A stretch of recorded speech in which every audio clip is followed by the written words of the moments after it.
Quando se tem em paz no coração,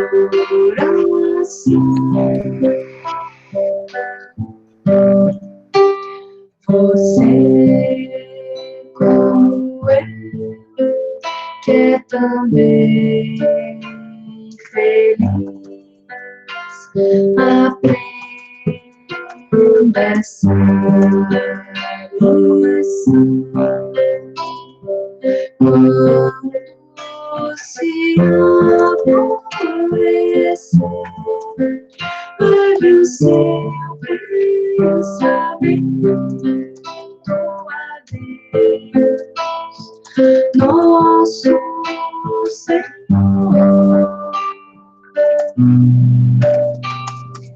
Põe um sorriso em cada dor e ajuda o seu irmão.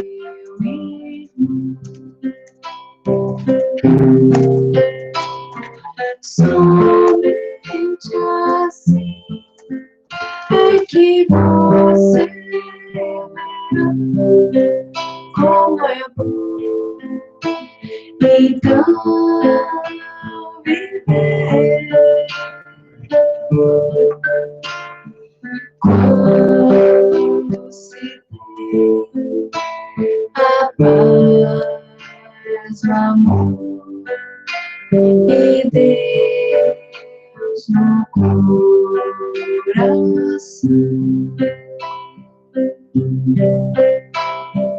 Quando se tem a paz, o amor e Deus no coração.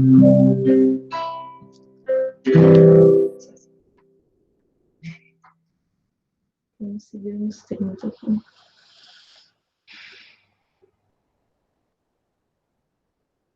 Mais uma? Vamos cantar mais uma ou duas músicas. E aí a gente começa.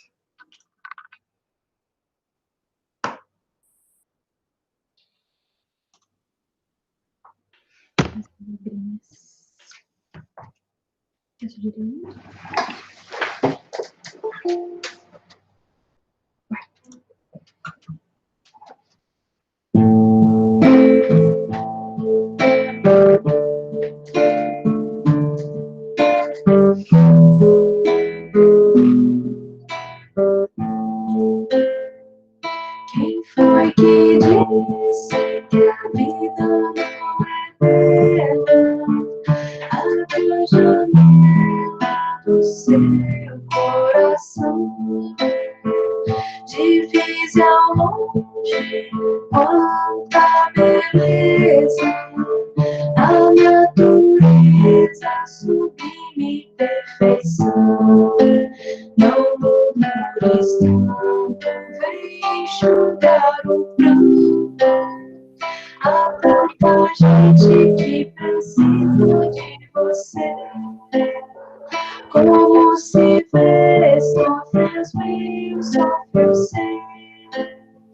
Cuidemos deles, são todos filhos de Deus. Quem foi que disse que a vida não é bela? Abre a janela do seu coração. Divise ao longe quanta beleza, a natureza sublime perfeição. Não murmures tanto, vem enxugar o pranto. Há tanta gente que precisa de você. Como como se vê, sofre os meus, sofre os seus. Cuidemos deles, são todos filhos de Deus. Como se vê, sofre os meus, sofre os seus. Cuidemos deles, são todos filhos de Deus.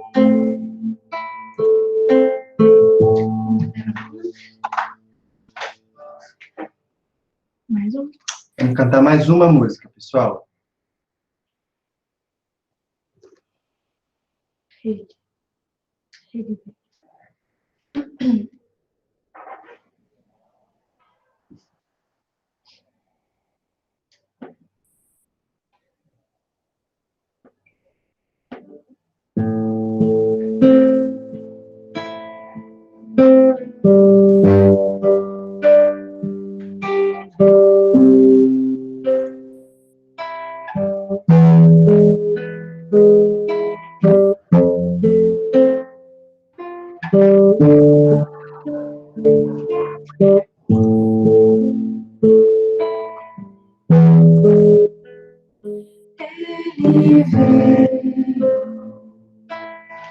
para levá-los no mundo de olhar quente e profundo e solenemente a voz. Ele veio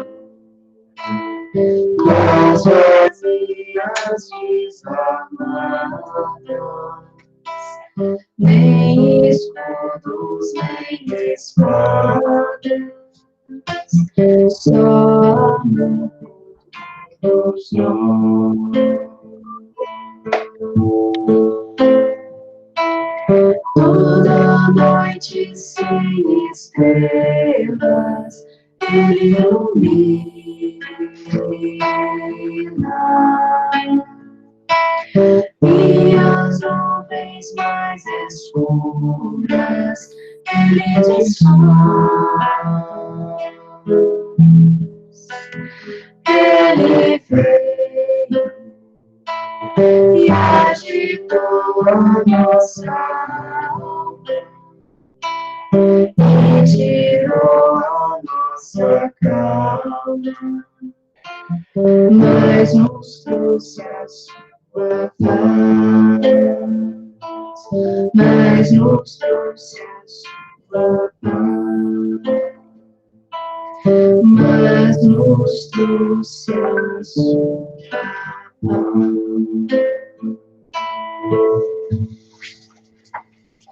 Olá, meus amigos e minhas amigas, boa noite para todos vocês.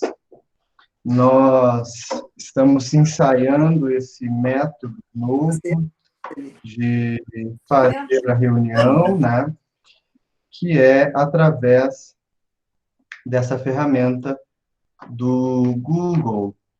E isso aproxima a gente bem mais do modelo da nossa reunião convencional lá da primavera, que é aquela em que todos nós podemos conversar, podemos falar, podemos opinar, e a ideia realmente é essa. Como vai funcionar?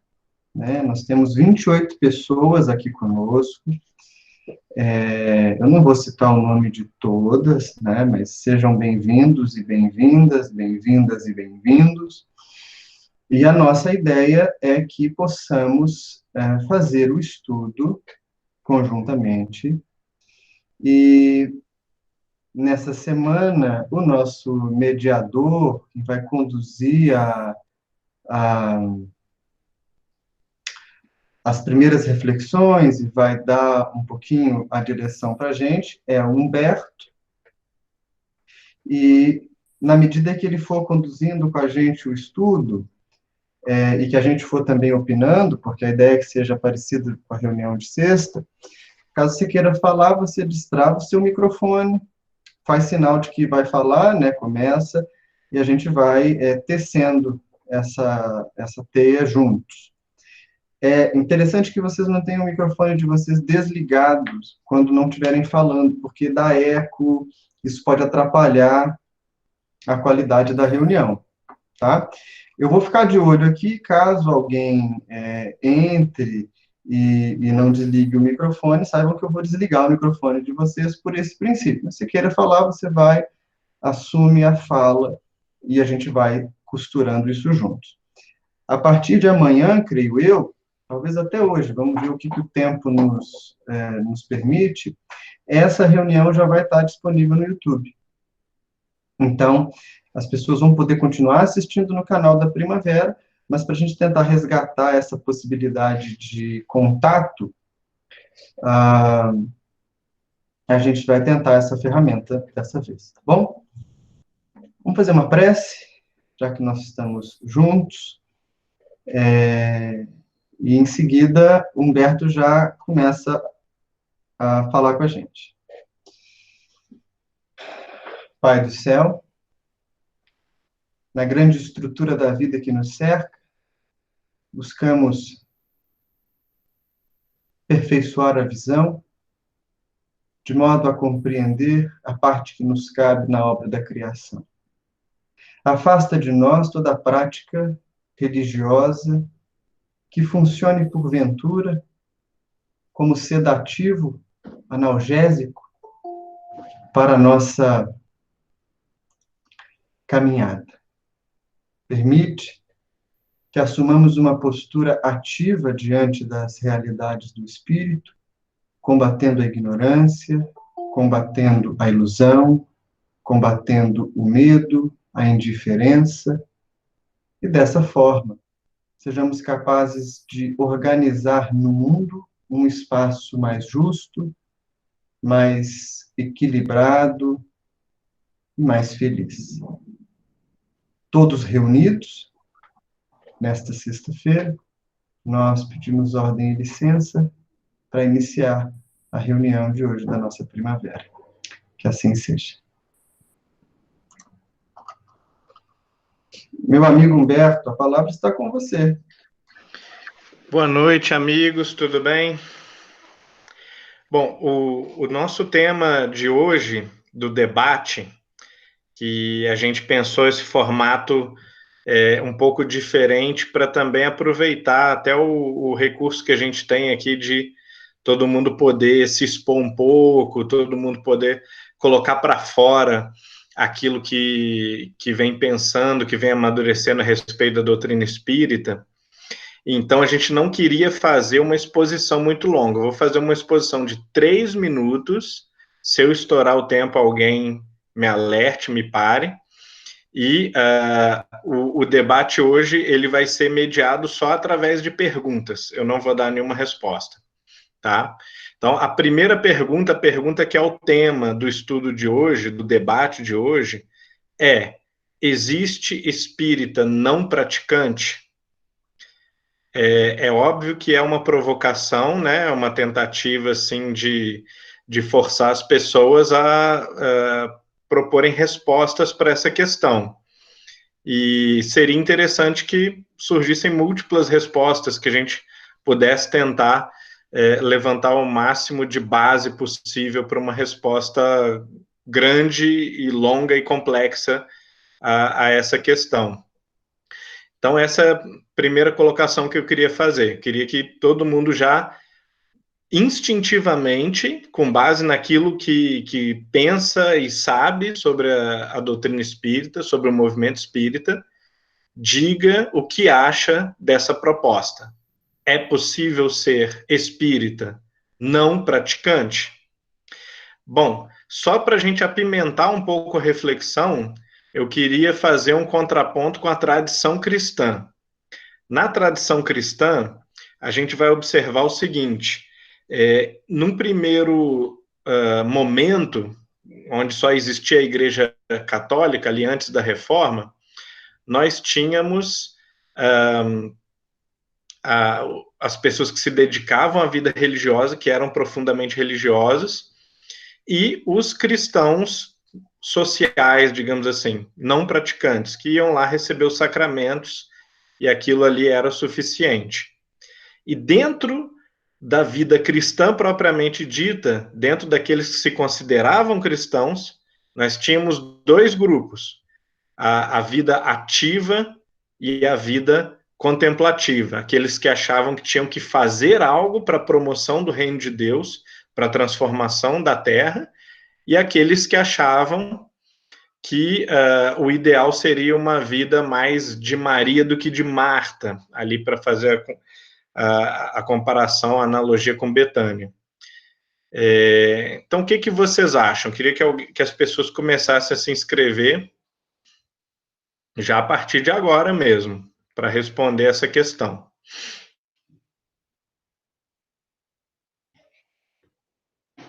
Depois tem outras perguntas, mas a gente pode ficar só nessa se a coisa não desenrolar muito. Eu acho que a primeira coisa... Desculpa. Alguém ia falar? Continua, Lígia, pode ir. A primeira coisa que eu acho que a gente tem que pensar a partir dessas perguntas aí é definir primeiro o que é espírita, né? Ótimo. Aí pode continuar. Primeiro a gente tem que definir o que é espírita. É com você, Lígia. Ué, eu tô até dando uma olhada aqui no livro dos Espíritos, mas no livro dos Espíritos não tem, né? Mas ele fala no Evangelho também. Não sei se tem alguma coisa. Eu não sei, assim, o que é espírita, né? O que a gente pode pensar em ser espírita? Porque Kardec, eu acho que não definiu o que é espírita, ele só definiu a palavra, né? Na palavra espírita, ele definiu espiritismo, né? O que é o radical daquele que acredita em espírito, né? Então já começa por aí. E eu penso que a gente ter um fundamento, né, filosófico, de crença, e que nos baseia a vida, é você seguir um caminho de ser espírita, né?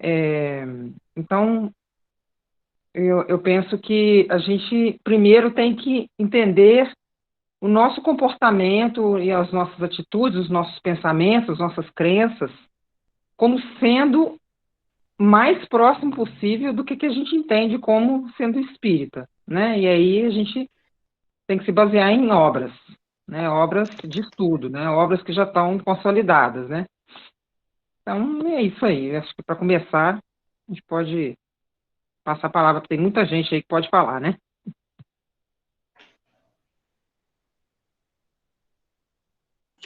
A Lígia falando assim, ela parece quando alguém dá entrevista para programa de rádio, que fica só a voz, né, e aquela voz microfonada. É muito charmoso esse processo de fazer reunião. Achei incrível. Eu acho que Kardec faz uma definição que gera mais campo para pergunta, talvez. Porque Kardec vai falar que reconhece o verdadeiro espírita pelo esforço que faz para domar as suas más inclinações, pela sua transformação moral. O que abre para nós uma perspectiva, na verdade, de pensar um pouco do que seria praticante. Porque aqui talvez caiba uma questão, e eu convido os amigos para a conversa, eu convido todos vocês, mas especialmente eu convido o Eli, convido o Baeço, convido o Henrique, que estão com a gente aqui, o Anderson, a pensar no que pode ser usado para definir essa prática espírita, porque o que define a prática é a instituição ou é o manejo desse conjunto teórico, metodológico, porque me parece que o espiritismo é um método de relação com a realidade, né? O que define a prática? Né? Ela vai ser a prática vinculada a uma instituição, e aí, portanto, se diz espírita quem, de alguma forma, tem uma inscrição institucional, ou isso está mais associado a um domínio, a um manejo, a uma mobilização dos princípios espíritas, mais do que das instituições.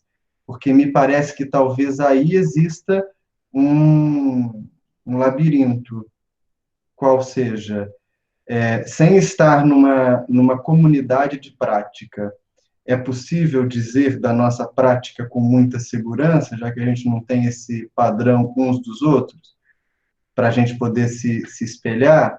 E mais, assim, se é difícil dizer que tem prática distante da comunidade, como que funciona essa prática dentro da comunidade, quando o próprio grupo de praticantes talvez assuma outros compromissos que não a prática espiritual?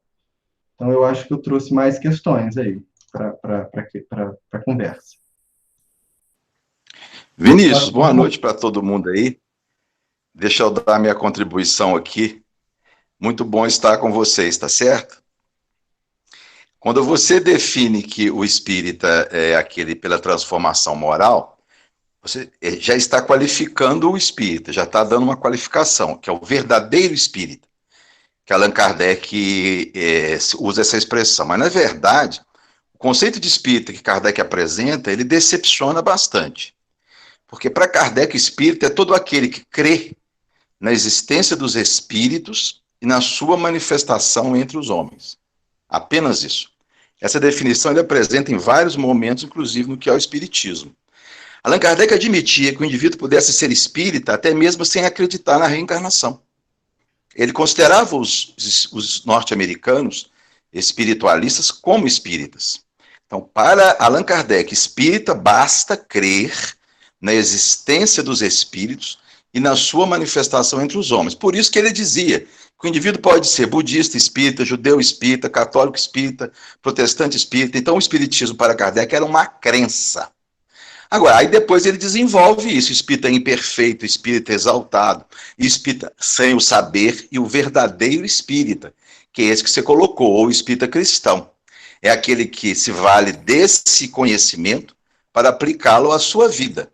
É apenas uma contribuição aí.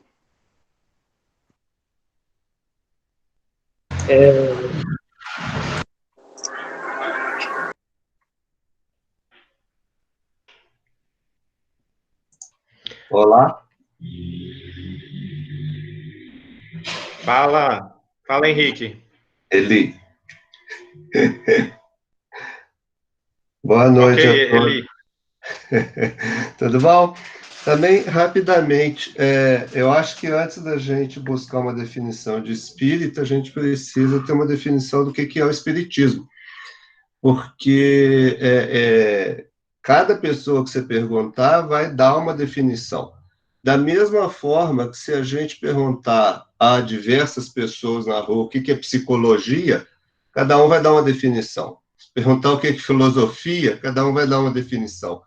Então, eu acho que, assim, só dá para a gente discutir o que é espírito ou não a partir do momento que a gente tiver uma definição em vista, né? Se a gente for pegar a definição, uma das primeiras, né? Porque tem lá no que é o espiritismo, em que Kardec vai tratar o espiritismo como uma ciência que trata da natureza, origem, destino dos espíritos, e de suas relações com o mundo corporal, qualquer um que esteja estudando essa ciência pode se dizer espírita, já que a gente não tem, graças a Deus, uma universidade espírita, uma escola espírita, um curso de extensão espírita para te dar um diploma de espírita e você poder dizer para todo mundo que é espírita. Então, eu acho que assim, a gente precisa de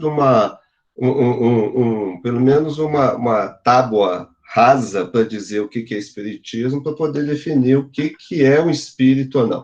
Essa definição que o Ricardo comentou, ela só é muito ampla porque ela não se apega a basicamente quase nada do que hoje a gente chama de espiritismo, né? Se apega a princípios extremamente básicos da doutrina espírita, porque a própria reencarnação ela é uma consequência, um princípio derivado dos princípios básicos, e aí você pode colocar todo mundo como espírita. O estranho é só, às vezes, que a gente, e o próprio Kardec, né, a gente compara o espiritismo com outras religiões, porque ele vai falar católico espírita, protestante espírita, budista espírita, mas a gente podia falar filósofo espírita, psicólogo espírita, professor espírita, analista de sistema espírita, porque uma vez que são vários aspectos que se tratam, e não apenas uma questão religiosa, eu acho que espírita é todo aquele que estuda o espiritismo. E o espiritismo como uma ciência ou um estudo, porque ciência fica muito chique, um estudo do que é o espírito e de como o espírito se manifesta no mundo material, aí a gente tem um leque grande de espíritas no mundo, né? Ótimo, Eli. Olha só, eu vou só ler aqui a posição da Cláudia Carvalho, depois a gente podia ter mais um comentário e fechar essa primeira questão, passar para a segunda. A Cláudia disse o seguinte: ser espírita é basicamente praticar dentro dos nossos limites as leis espíritas. Ser espírita vai além de frequentar cultos. Não precisa declarar-se, mas basta ser.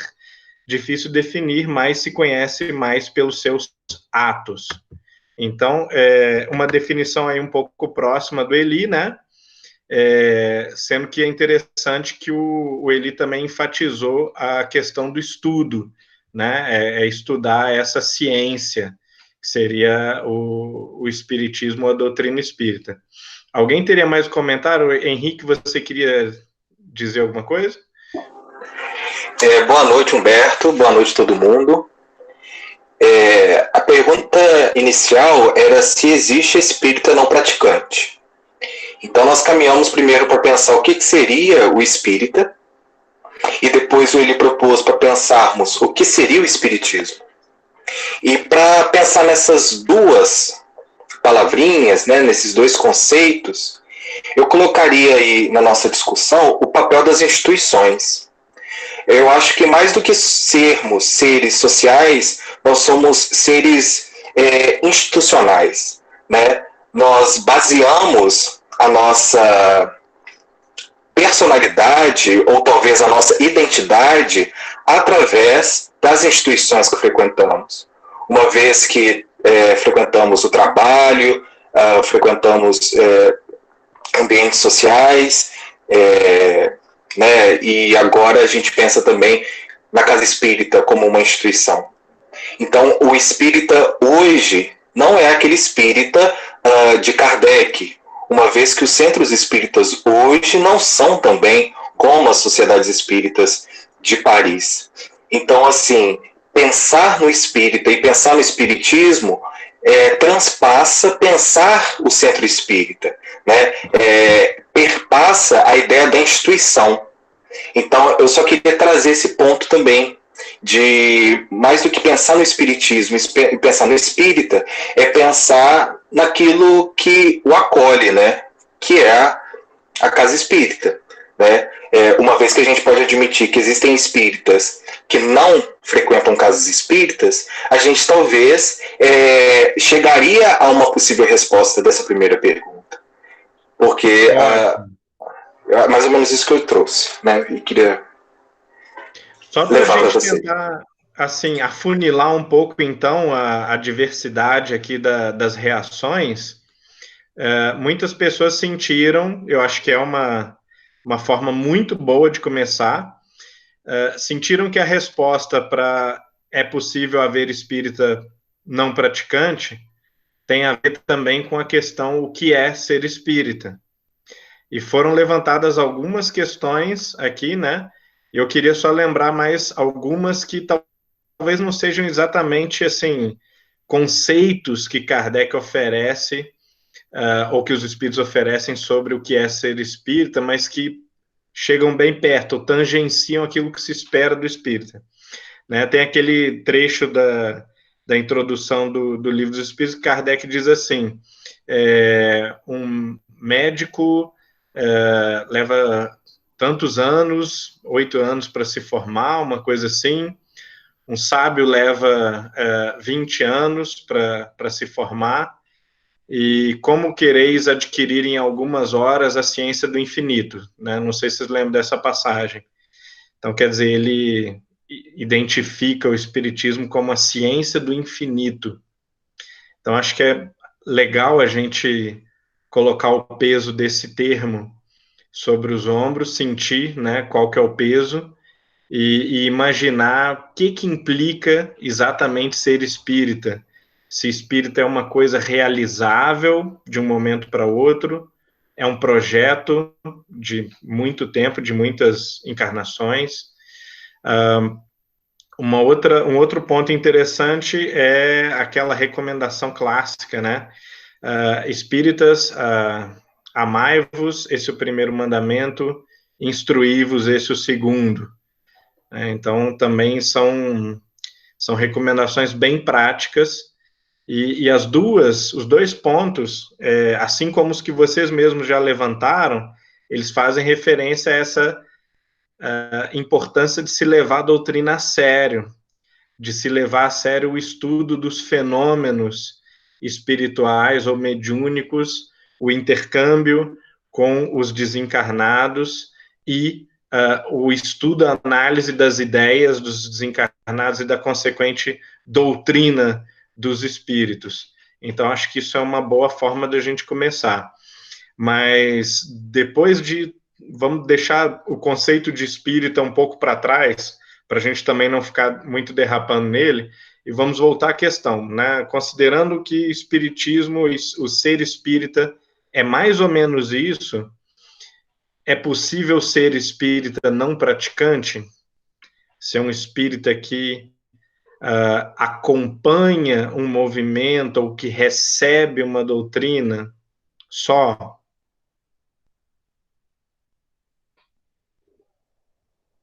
Quem não Deixa eu falou... falar então um pouquinho. Alguém tinha pedido para falar? E eu atravessei? Como foi? Não? Então, deixa eu falar um pouquinho sobre uma questão que eu pensei enquanto ouvia você falando, e, na verdade, pegava um pedacinho da fala de todos, que é o que perpassa uma sensação de identidade, né? Eu volto no ponto da instituição aqui, porque nós vivemos num tempo, e é muito difícil dissociar o homem do tempo. Como historiador, às vezes a gente ouve umas frases, umas falas que eu acho muito interessante. A turma diz assim: fulano é um homem à frente do seu tempo. E para o historiador é impossível alguém ser à frente do tempo dele. A pessoa sempre pode ser, sei lá, talvez o ponto mais adiantado do seu tempo, mas ele está mobilizando aqueles valores, né? Ele está mobilizando aquelas ideias, ele não está mobilizando uma coisa que não existe ainda, que está lá no futuro e tal. E eu penso que o nosso tempo é um tempo que mede quase tudo pela régua de uma produtividade que é mensurável. E aí a gente fica com uma questão que toca no que você falou. Se o espiritismo é a ciência do infinito, como que se mede o infinito? Como que se mede uma ciência que toca o infinito? De certo, existe algum índice que aponta a nossa proximidade com essa sabedoria. Mas também me parece que o índice não é um índice de produtividade convencional. Ele não vai ser medido pelo número de coisas que você faz ou pelo número de coisas que você sabe. Porque se fosse só isso, a leitura dos livros bastaria. Então, talvez a mim se apresente a nossa relação com o espiritismo, ela se torna efetiva na medida que ela é capaz de enxergar a realidade de modo mais complexo e menos simplista. Ou seja, no primeiro momento a gente trava contato com a religião tradicional, e a gente chega no espiritismo por ela um pouco, esperando quase que Deus haja para a gente como motivado por um pensamento mágico, que ele vai intervir, ou que os espíritos vão intervir, porque a gente, sei lá, é próximo a eles, né? Quase como a gente pediria para um amigo resolver um problema bem no estilo jeitinho brasileiro. Na medida que você descobre que isso não acontece assim, a sua visão de mundo vai se complexificando. E aqui não é complexificar no sentido de ficar mais difícil. Ela vai incluindo novos elementos. E na medida que esses novos elementos mostram para nós a natureza da nossa mente, que é a natureza do espírito, para onde essa mente aponta, o modo como eu me relaciono com os outros seres que estão na mesma busca que eu, o ensinamento ganha uma representatividade, mas ele não é mensurável. Não tem como medir o quão espírita alguém é, né? O quão espírita alguém deixa de ser por uma régua que não seja uma régua de profundidade e não de extensão. Me lembro uma vez que eu estava na rua conversando com uma pessoa e chegou uma terceira. E a gente conversava com essa que estava na rua, né, sobre espiritismo. Quando essa terceira chegou, ela perguntou: vocês estão falando de quê? A gente está conversando de um tema específico, não me lembro agora qual é. E a pessoa que chegou, ela disse assim: espiritismo? E ela falou exatamente assim: gosto, conheço, domino. Na hora eu fiquei com muita vontade de rir, porque esse tipo de mensuração não me parece muito efetiva, senão para um movimento de exposição do ego, né? De dizer, domino tal coisa. Mas a marca do aprendizado espiritual, ela não é medida por produtividade. A mim parece que não.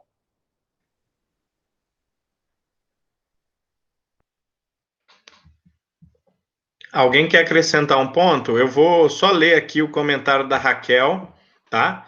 Espírita não praticante não estuda, não faz culto no evangelho, não se conhece, não ora, não se liga ao mundo espiritual, ou seja, aos entes queridos, desencarnados, instrutores.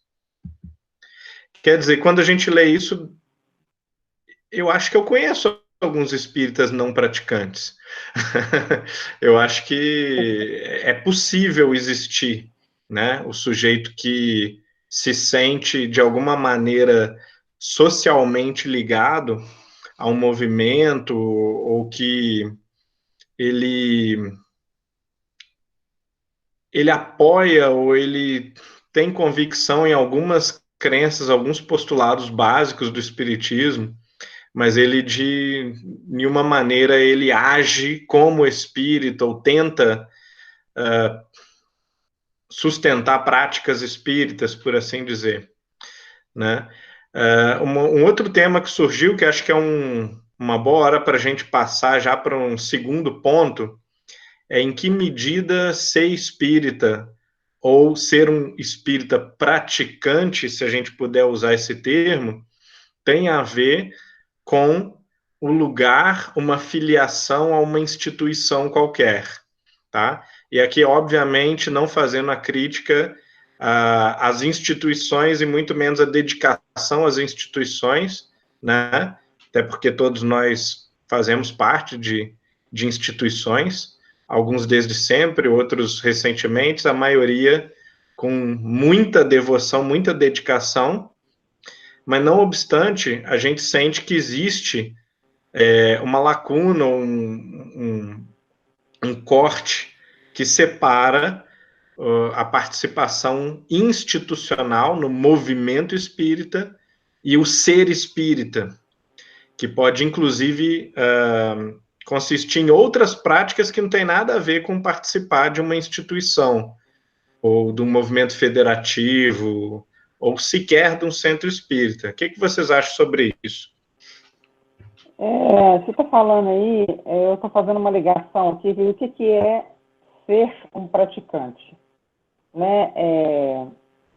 O que a gente ao longo das 2, 3 semanas aí que a gente tem conversado com um outro grupo do pessoal do ID, que o Ricardo pode contribuir também, a gente vê que qual que é a prática hoje, sendo que a gente está coibido, né, de ir a uma instituição física, né? A gente está todo mundo em casa, ninguém pode... as nossas saídas estão limitadas, né? E como é que a gente faz para praticar o espiritismo dentro de casa, né? A gente não está tomando passe, pelo menos de outro colega, né? A não ser o marido e os filhos. Não está fazendo prece coletiva, a não ser o próprio culto no lar, né? Então, quais são as práticas espíritas que a gente está praticando hoje dentro de casa, né? A gente vê algumas pessoas na rua fazendo entrega de mantimento, né, infringindo um pouco as regras, correndo um pouco de risco, né, correndo bastante risco. Aliás, a gente vê algumas pessoas levantando a preocupação legítima quanto à questão da prática da caridade, né? Então, como é que a gente encara isso? Então, dentro de casa eu não posso ser praticante espírita? Como é que a gente pode pensar nessa questão? Ótimo.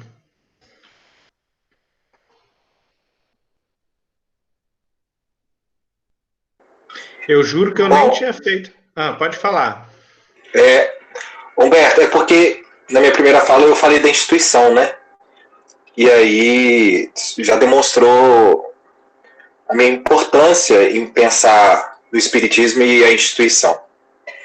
Muitos de nós temos contato com o espiritismo dentro de casa, a partir de ensinamentos que os pais trouxeram, mas a partir de um momento em que somos apresentados a uma escola de evangelização, mais tarde frequentamos uma mocidade e depois temos convites para fazer palestras, nós passamos por um processo educativo, né, institucionalizado. E o espírita acaba perdendo um pouco da espontaneidade e levando, né, a sua prática espírita a um padrão. De forma que eu vejo com muita certeza, né, o papel do espírita praticante ao frequentar, né, no frequentar de instituições. Então, assim, o ser espírita hoje, e até pegando o que o Vini traz, né, a Lígia também trouxe, passa por atender a alguns requisitos, né, algumas práticas. Então, você pergunta em que medida ser espírita praticante está ligado a frequentar uma instituição. Eu acredito que hoje é uma medida muito, muito grande, né? Tudo bem que nós podemos pensar em pessoas que na sua casa têm contato com o Evangelho segundo o Espiritismo, que lê o Livro dos Espíritos, que talvez até tenha uma prática mediúnica dentro de casa, em um grupo pequeno. Porém, a gente percebe que a instituição ainda é muito forte e que muitas dessas pessoas se afastam um pouco desse script institucional e não vão se reconhecendo tanto como espíritas, né? Eu percebo esse movimento de se afastar da instituição e não se reconhecer mais como espírita. E o Vini também traz a ideia da identidade, né? E toda identidade está ligada a um grupo. E aí, talvez, o ser espírita, hoje no Brasil, está realmente muito ligado às práticas mesmo federativas e por aí vai. Tanto que a instituição é maior do que a estrutura física das casas, né? As práticas institucionalizadas vão para dentro das casas da gente, né? Porque, como eu disse, a gente passa por um processo educativo de ser espírita. E aí eu vejo que o tamanho da instituição é gigantesco. Ótimo, Henrique. Muito, muito boa a colocação. Uma questão que eu acho que já ocorreu a muitos é de ouvir que o fulano, por uma série de questões da vida, ele não está frequentando nenhum centro atualmente, e aí alguém vira e fala, mas então ele não é espírita, ou o que talvez seja um pouco menos chamativo, mas que é parecido também. Bom, talvez, claro, ele deve ser espírita ainda na casa dele de alguma forma, mas a gente não pode chamar ele para esse trabalho. Esse é um trabalho para o qual a gente só chama gente que está em alguma casa. A gente nota que realmente assim a nossa definição do que é ser espírita e do que é ser, ela é idêntica à filiação institucional, ou seja, é uma filiação social mesmo algum grupo, como você colocou. Para nossa consciência é importante a gente ter essa identidade, mas é muito perigoso que a gente, enquanto instituição, a gente comece a cobrar prioritariamente isso ou só isso, né? E aí eu queria trazer um outro problema, que é para essas pessoas que na quarentena não estão se sentindo espíritas, porque não estão no centro, não estão recebendo passe, não estão ouvindo uma palestra, não estão ali cantando juntos, né? Esse momento aqui, por exemplo, ou quando o sujeito coloca no YouTube uma palestra, esse é um momento mais espírita do que os outros da sua vida privada? É possível ser mais espírita no centro do que você é na sua vida privada ou profissional ou familiar? E se sim, por que você não é tão espírita na sua vida privada, familiar ou profissional?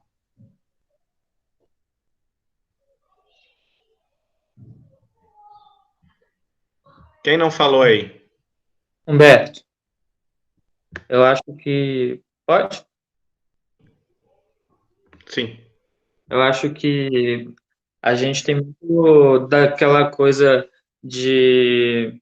eu me sinto espírita quando estou fazendo o evangelho no lar, ou quando estou cantando uma música espírita, e de separar muito a conduta do nosso dia a dia daquilo que a gente considera como sagrado e daquilo que a gente considera como mundano, né?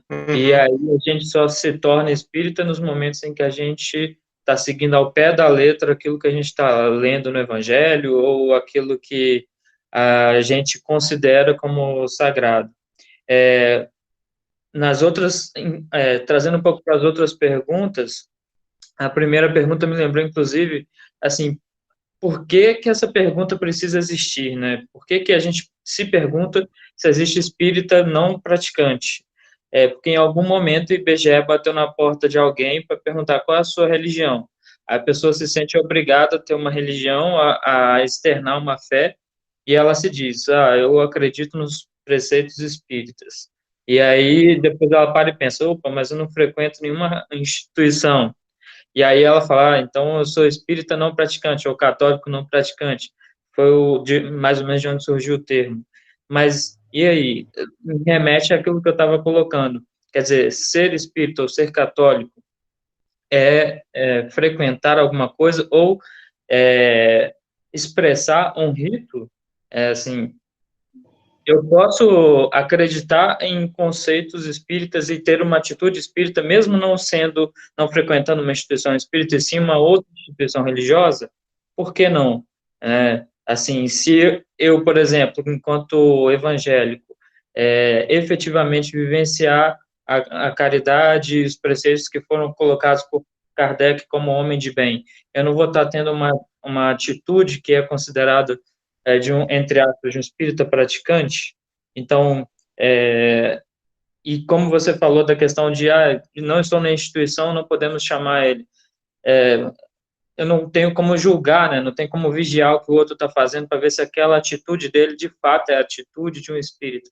Então, penso que a gente deve se lembrar que em qualquer momento da nossa vida, em qualquer lugar em que a gente esteja, todas as nossas atitudes são espíritas e baseadas no conceito, né, trazido pelo Cristo, né, por Jesus. Então, essa separação de que para ser espírita é preciso seguir uma determinada receitinha, é que eu acho que traz essa dificuldade, essa coisa de praticante, não praticante, instituição, não instituição. Ótimo, Anderson. É interessante que você tocou aí alguns pontos bem interessantes, e todo mundo até agora não se preocupou muito. Eu até esperava que alguém fosse se preocupar em julgar e discriminar quem é e quem não é espírita, ou quem é praticante e quem não é praticante. Mas, felizmente, a conversa ela evidenciou mais uma preocupação na autoanálise, né? Sou um espírita, o que é a definição de espírita? Sou um espírita praticante. Então, acho que já é muito legal a gente ter caminhado para essa direção mais conceitual e menos fiscalizadora, né? Que às vezes é um defeito grave da nossa prática espírita ou do movimento espírita, que a gente está preocupado em fazer uma análise do outro.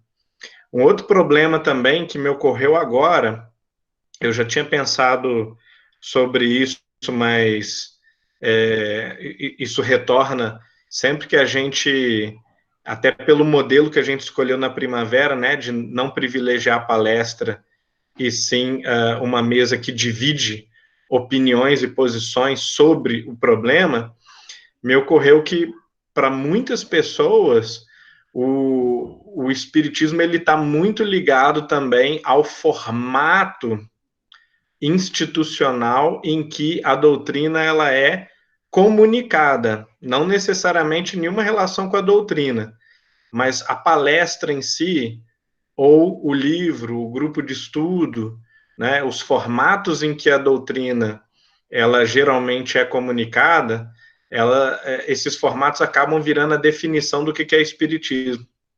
Olha que engraçado. E aí a gente vai dizer que um debate, por exemplo, que é o que a gente está fazendo agora, né, levantando assim ideias enquanto espíritas e trazendo todo mundo para debater, muita gente vai dizer que é menos produtivo ou menos frutífero do que uma palestra. Quando, na verdade, a palestra, ela, muitas e muitas vezes, ela só é produtiva para o palestrante, que é o sujeito que estudou aquele tema, repassou 2, 3 vezes antes de apresentar, e o público, alguns dormem, outros tiram 2 frases legais, o outro gostou, mas gostou principalmente porque ele tinha bagagem para absorver aquilo que ele estudou, e no final das contas a gente não sabe tão bem assim qual que é o grau de participação, de comprometimento das pessoas. Então, eu queria lançar a última questão, que é justamente essa, né? Se a gente não se permitiu, por comodismo ou por outras razões, criar um movimento ou criar instituições espíritas em que a gente não participa, a gente recebe uma palestra, a gente recebe um passe, a gente recebe isso e aquilo, põe o nome na reunião mediúnica, quando tem algum problema e tal, e a gente nunca dá aquele passo adiante para virar trabalhador. Ou quando vira trabalhador, tem o seguinte problema também, a gente continua repetindo um modelo que força uma parte da comunidade espírita a ser receptor passivo da doutrina. Não falei muito.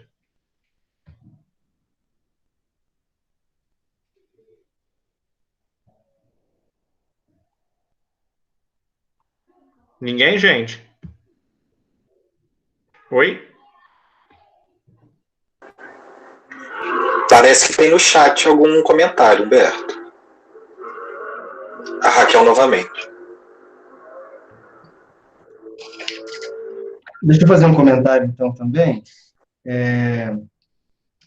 Eu estou refletindo aqui a respeito de algumas questões, né? Mesmo que a gente possa dizer que existe uma flexibilização tremenda do que é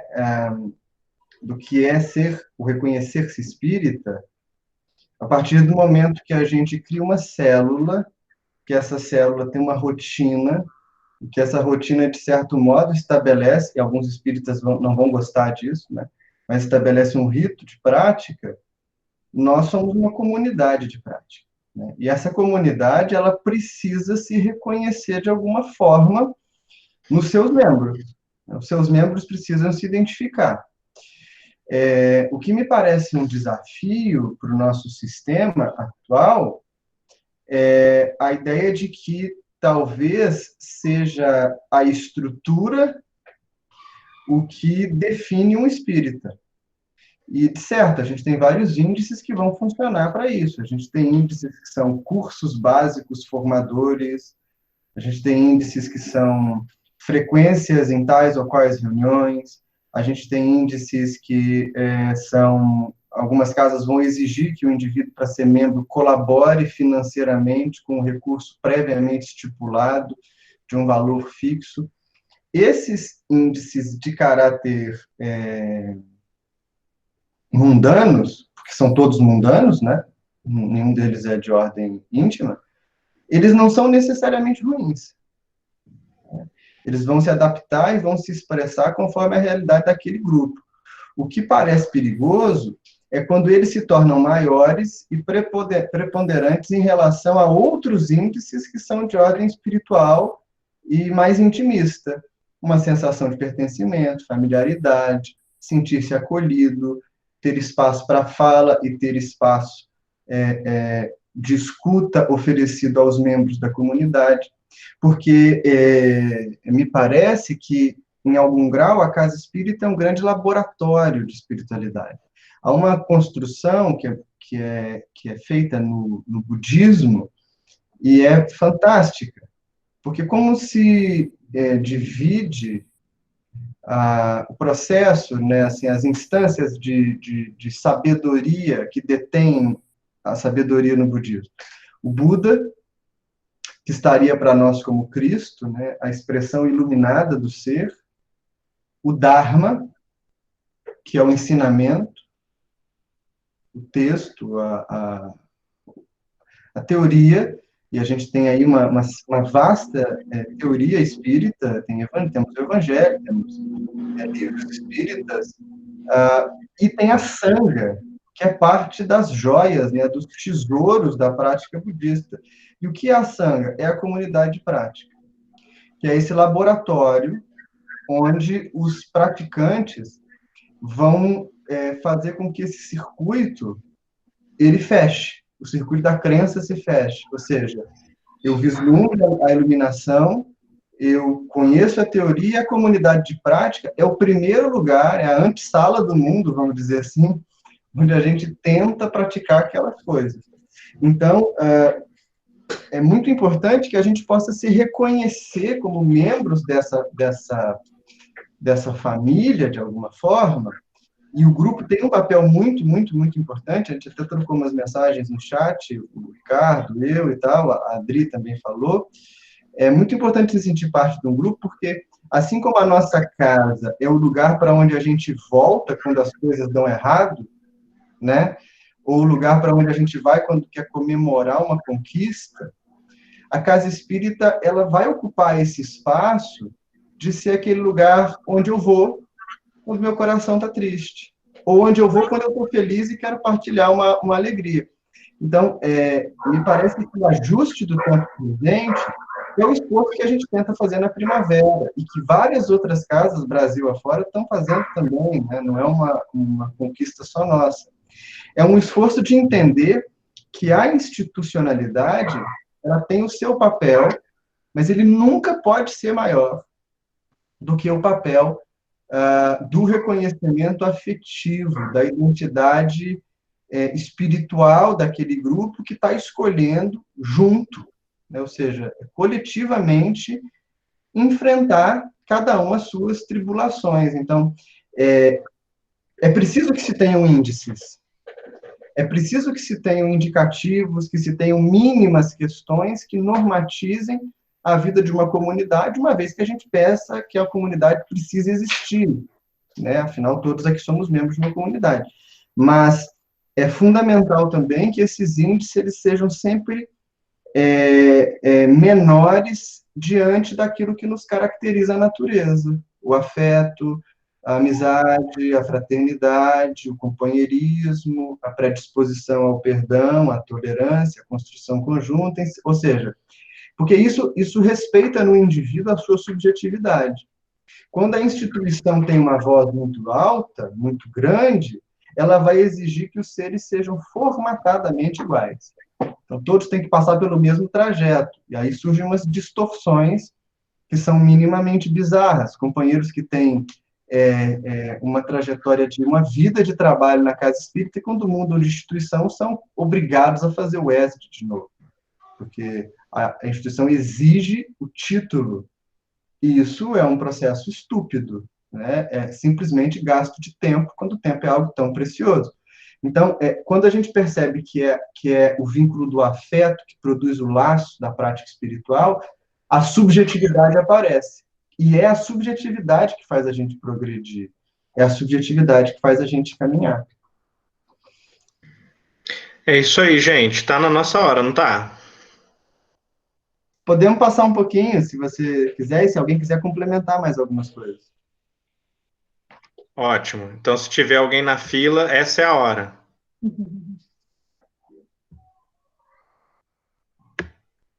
Vamos participar, gente. Não sejam não praticantes.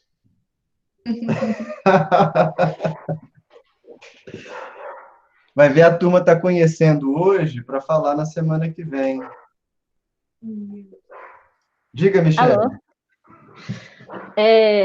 Eu me identifico muito com isso que acabou de ser falado. Eu perdi quem, porque como eu sou hiperativa, eu estou fazendo várias coisas ao mesmo tempo.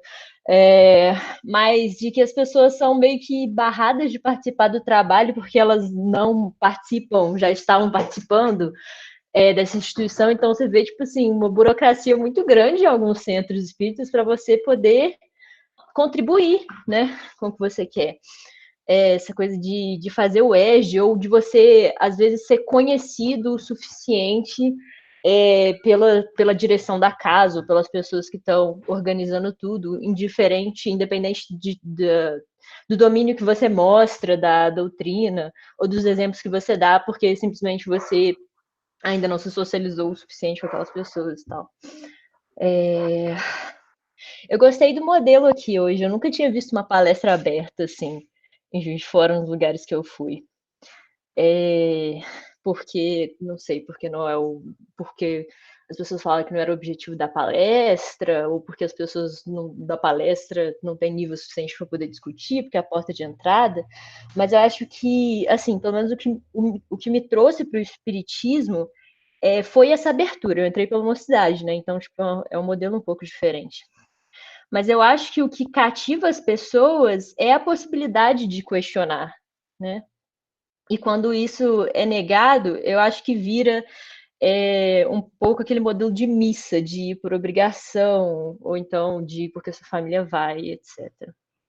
Acho que é isso que eu tinha para dizer. Eu quero emendar direto na fala da Michele, porque é uma coisa que a gente tem tentado desconstruir na primavera, que é o medo de que as pessoas tenham voz. Só há medo de que as pessoas falem quando a gente tem medo de ouvir a voz do outro. E eu me pergunto se existe alguém que não tem o que dizer, né? Até o indivíduo que às vezes se manifesta de forma meio absurda, aparentemente absurda, ele está dizendo coisas para nós e ele produz no grupo um gênero de ensinamento. Então, isso, Humberto falou um pouco, né, do modelo e a Michele falou também, isso é uma pedra de toque, porque, na verdade, não diz respeito só à casa espírita. A casa espírita, quando ela retira a voz da pessoa, ela está reproduzindo uma perda de voz que já está acontecendo em vários espaços, uma perda de voz na sala de aula, uma perda de voz diante do Estado, uma perda de voz, às vezes, dentro de casa. E pensar que a casa espírita, que deveria ser um ninho, né, de afeto, seja um lugar que reproduz a mesma perda de voz, deve fazer com que os recém-chegados espíritas, né, fazer com que nós, que estamos pensando o espiritismo como algo concreto e pé descalço no chão, entenda se a gente quer reproduzir isso, ou se a gente não quer. Porque, no fim das contas, o que está em questão é a forma como nós vamos fazer esse espiritismo coletivo. Então, eu acho muito interessante, porque a gente acaba tirando de onde aparentemente não tem. Eu me lembro que esse modelo de reunião coletiva ele foi implementado antes lá em Bicas. E aqui a gente estava lembrando de um caso que aconteceu muito, muito emblemático. porque a Casa Espírita em Bicas, a Morada do Caminho, ela fica numa comunidade carente, num bairro muito mais pobre, é um bairro onde fica a cadeia da cidade e tal. E antes de existir Primavera, a gente fazia culto coletivo lá com pessoas que não tinham nem ensino fundamental completo.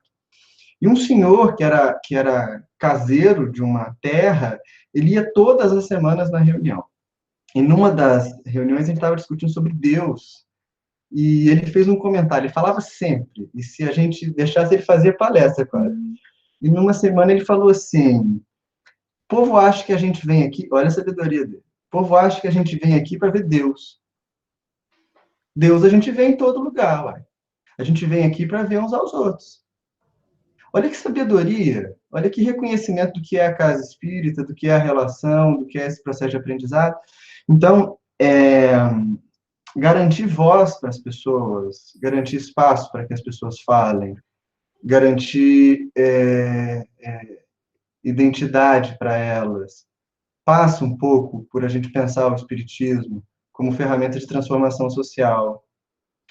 E não adianta a gente construir uma transformação social discursiva que se manifesta no Facebook em campanha política pró ou contra quem quer que seja, se dentro do nosso espaço mais reduzido e, ao mesmo tempo, mais maleável à prática, a gente não garante voz, de maneira explícita ou velada. Por isso, todo mundo tem condição de falar. E todo mundo merece ser ouvido.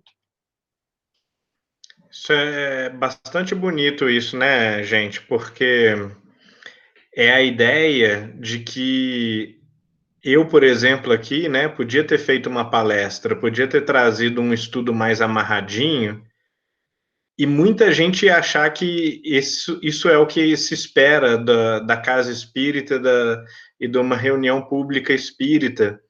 E, inclusive, muita gente ia achar que isso é ser ativo, mas, às vezes, a gente deixar que todo mundo participe e que todo mundo seja ativo junto é muito mais enriquecedor e soma muito mais força do que a gente, às vezes, sentar na cadeira, assumir a postura, tomar o papel e não levantar mais da cadeira de autoridade, da cadeira da estrutura da casa espírita, da instituição espírita, das grandes instituições regionais, né, das editoras.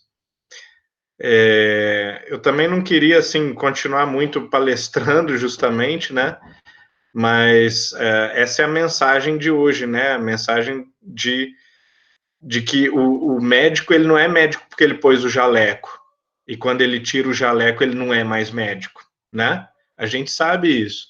A gente sabe que um mecânico de férias na praia, ele não deixou de ser um mecânico.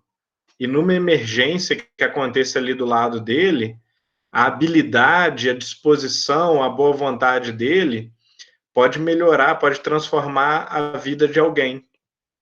Então, quão mais verdade não é que nós, como espíritas, nós somos espíritos o tempo todo, em todos os lugares, em todas as ocasiões, em todos os momentos da vida, a literatura inteirinha diz isso, nós temos oportunidades de caridade, oportunidades de trabalho, oportunidade de estudo, de aprendizagem, de ouvir uma pessoa, de dizer uma boa palavra. Agora, eu li os comentários, muito bons, tá?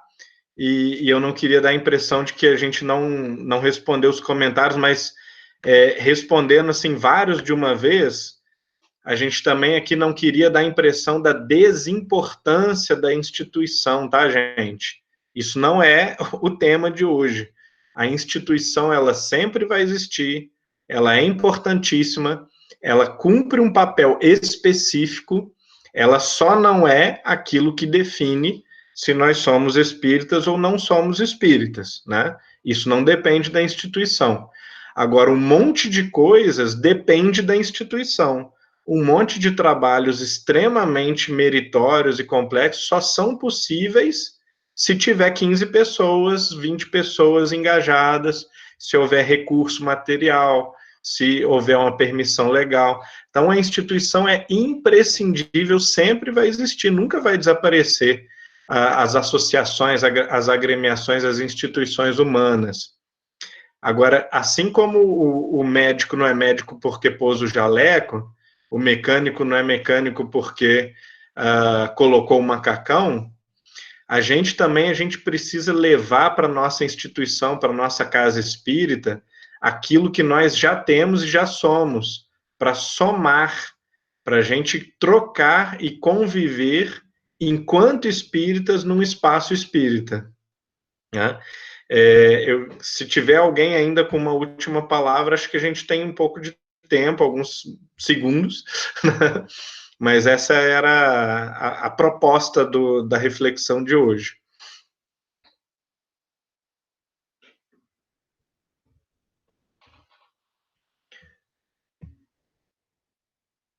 Vinícius quer conduzir para a música? Pessoas, vamos cantar então mais 2 músicas para ser a nossa prece final. E aí a gente nem vai fazer prece, não. A gente usa a melodia como música, como prece, perdão. A gente, quero perguntar para vocês uma coisa. Vocês gostaram desse modelo? Vocês acham que na semana que vem a gente repete aqui pelo Meet mesmo, garantindo todo mundo poder estar com a gente aqui, participar, falar, opinar? Vocês acharam Travou para alguém? Não, é ótimo. Acho que continua. né? Eu acho também que foi muito bom. Vendo pelo número de participantes, né, a audiência por aqui foi maior que no YouTube. Então, essa preocupação muitas vezes de transmitir ao vivo não se faz mais tão imperativa, né? Porque deu para dialogar, deu para participar muita gente, e se daqui a meia hora for para o YouTube, não tem problema nenhum.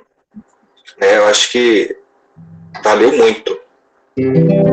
Ótimo. Então, na semana que vem, a gente repete o modelo, a gente convida uma outra pessoa para mediar, como o Humberto fez hoje, e a gente vai mantendo esse esquema aqui do Meet, enquanto a saúde nos impedir de nos encontrarmos pessoalmente. Então, vamos passar agora para as músicas, e aí a gente vai ter o nosso momento de prece, o nosso momento de reflexão. Os ajustes, eu acho, da imagem, do som, tem a ver com a internet de cada um, tem a ver com, talvez, alguma pequena falha na nossa internet aqui, mas devagarzinho a gente vai ajustando tudo, né? Vamos cantar um pouquinho, e aí é o momento que você pode diminuir a luz aí da sua casa, se você quiser e se sentir mais concentrado, mais concentrada, você fica tranquilo, tenta buscar pensar coisa boa, se refazer seus ânimos, né? Depois da música, a gente se despede e encerra a reunião.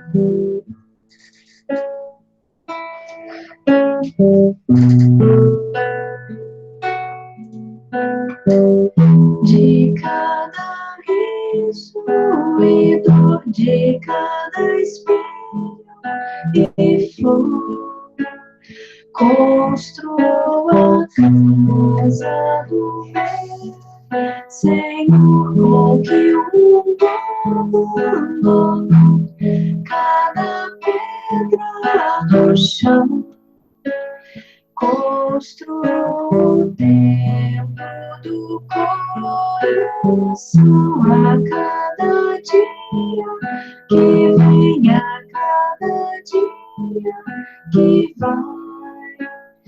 Erro em minha casa de meu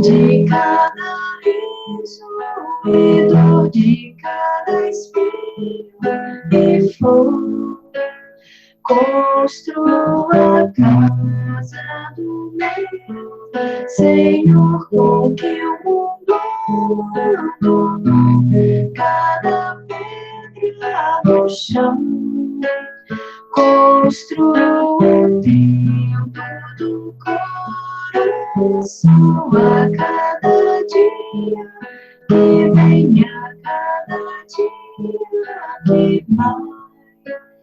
Erro em minha casa de meu pai.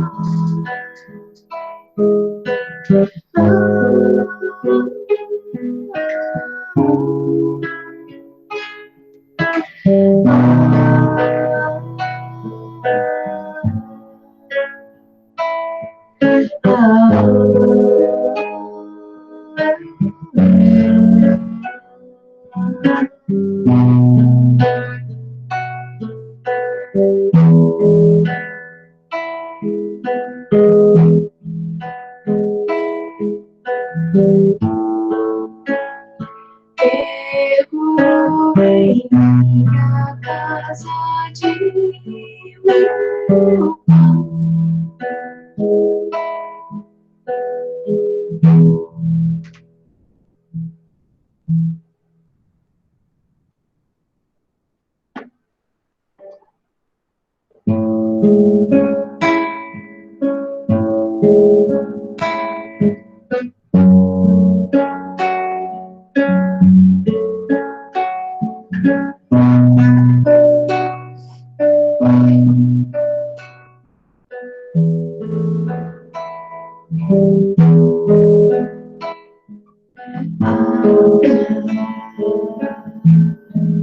Faz a sua vida um sorriso de esperança. Sorria, sorria.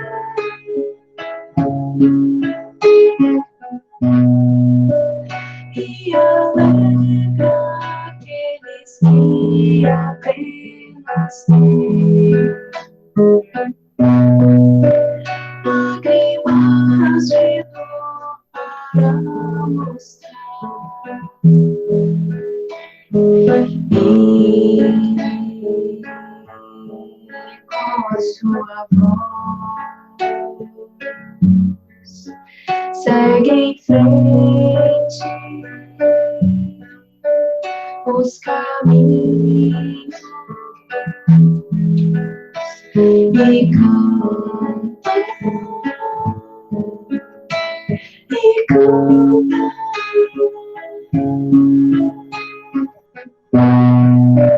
para quem não vê razão, mas pra cantar. Mostra a eles que amanhã será melhor, será feliz. Se houver sorriso, se houver canção, coragem, fé, sorria, sorria e canta, e canta.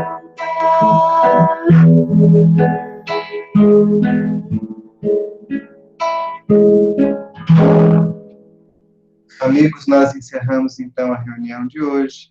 Que vocês permaneçam em Deus e até semana que vem.